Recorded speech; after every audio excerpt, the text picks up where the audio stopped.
Welcome. I'm the Watch Golem, bringing you videos on watches, horology, and sometimes clocks. So, customary wristwatch check. So today I'm wearing on my left wrist my Casio CA53 calculator watch. So I better give this a bit of wrist time.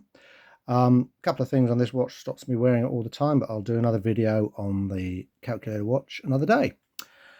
And on my right wrist, I'm still sporting my 6309-8020 because I just love it. Now, back in the early 80s, when Casio were bringing out watches, and every kid had one, as I mentioned in the video, you know, every kid, they came with amazing functionality, which is they had an alarm and a stopwatch, and loads of people started using their digital watches to get them up in the morning. Before that, they used to use wind-up mechanical alarm clocks, which certainly got you out of bed, made a thundering noise, and weren't the most accurate, or you had yourself a radio alarm that was just as annoying and made an awful noise, if you can remember those.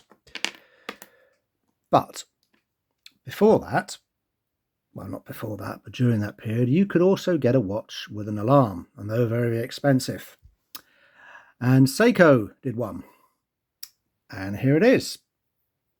And they called it the Bell-Matic. Now, the Bell-Matic is an interesting little history about it. It's an interesting watch with lots of interesting features. This is my own personal one I bought a few years ago. And what it does is it has a built-in alarm. Although it does look like it's a Seiko Kinetic. As you can see, it's a Seiko Kinetic, and the Kinetics have a little button at the top which tells you how much charge is in there. Sweeping the second hand round. That's not what the Bell-Matic does. The Bell-Matic button has a couple of purposes. The main one is for the alarm. Now, the movement inside this watch is a 4006A, and there were at least two versions of this movement. The original Japanese domestic version had 27 jewels and are very highly sought after. They have a slightly different case back, slightly more raised, slightly more intricate. This is the later version. This is the 17 jewel version, which is done for tariffs, export tariffs into America. So they decided to tax people on the amount of jewels in watches. So they reduced the jewel count. So these are slightly less desirable, but the functionality is still there. Now, just going to go and get my measuring device, so bear with me. Okay, I have my measuring device. So I'm just going to do quick measurement. Let's do the lug width. So the lug width on this is 20. Lug to lug, we have got 42. Thickness, we have got just over 13 mil. And width, quite a small watch, seems to be just there, 38. Actually 38, not bad size. Now this watch is in remarkably good condition. It's from April 1976, and the case, I was really lucky with the case, it's practically brand new. There's hardly any marks on it at all. The plexiglass crystal is immaculate. Dial's a little dusty. It all works. Now, it's not been serviced. I've not played with it. I don't wear it much. I just keep it like this because I just like the watch. How do you set the alarm? Very simple. So what you do is you pull the crown out to the first position. And if I can get it to move, which I can't, hold on. There we go. It's got a outer chapter ring that moves round, and it only goes one way. So you have to do it anti-clockwise. That sets the alarm. So let's do it for, well, there.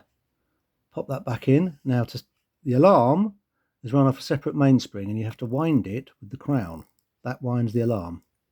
And then, so that's the time the alarm's set for, and then you pull this stopper out. Now the alarm will ring, because you might not want the alarm going off all day long. Now it's going to pull it out to the hand setting mode, and if I do the hands round, don't know if you can hear that, there she goes. And she will ring until you push that in.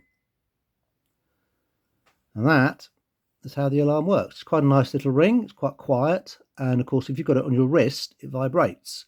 And these watches were quite useful for people back in the 70s who need to take medication.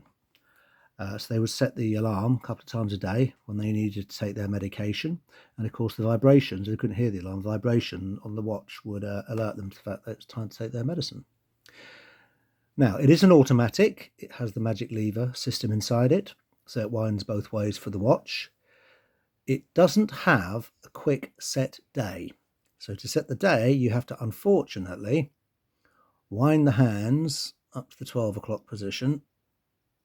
Let me just get it in there. Hold on. Let's go around again. Let's get it round. Here we go. You have to do this, which is a real pain. But luckily, as it's for 7 days a week, is not too bad. The date in the first position, you push the pusher in, and that changes the date. Much more useful. So once you've got your day set, and as long as you wear the watch, you just have to change the calendar. So that's how that works. Now the watch beats at an unusual 19,800 beats per hour. Beats per hour? Beats per minute? Beats per hour. And yeah, I really like it. It's polished on the sides, polished on the back. Unfortunately, this has the, being one of the later or last of it, the Air Automatic Bellmatics, it's got the most boring case back in the world. You know, Seiko were just concentrating on quartz watches back then. All this stuff was coming to the end of its line. So they were just, you know, they weren't putting the money into these watches. But still, let's have a look at the movement. The movement's actually quite nice to look at. Oh, there we go. And there she is, beating away. What I liked about the watches of this era is they used to paint on the, actually use paint on the regulators. Gives it a little bit of class, and you can see there's the winding rotor. And yeah, they're not the most accurate watches, but they're not bad. 27 joules. They're quite complicated. I will put a link in there for the manual, which lists all the parts. It's a good manual in colour. Let's get that back on. That's not as good as it could be. Hold on. Go slightly. Oh no, I thought I cross-threaded it there, but I haven't. That's it.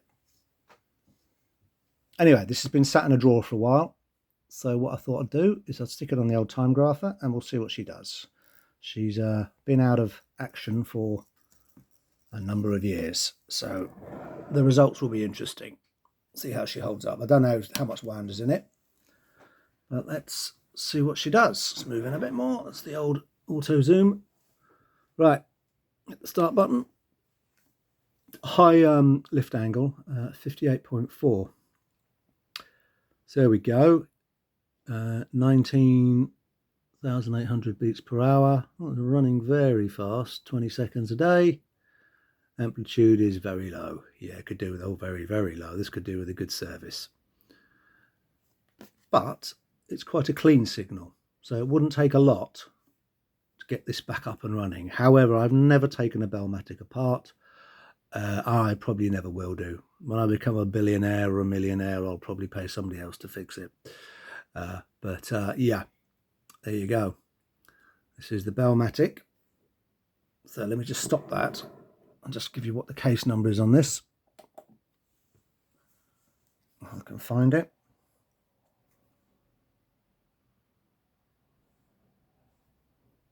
Yeah, it's a 6080. So this case was used in other Bellmatics, but I do like the dial.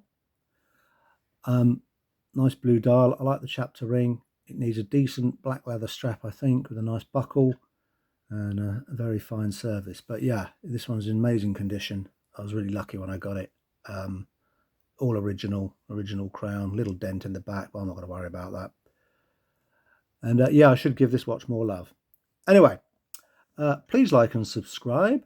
It really helps my channel. I'm trying to build this up, and I'll see you in the next video. Bye.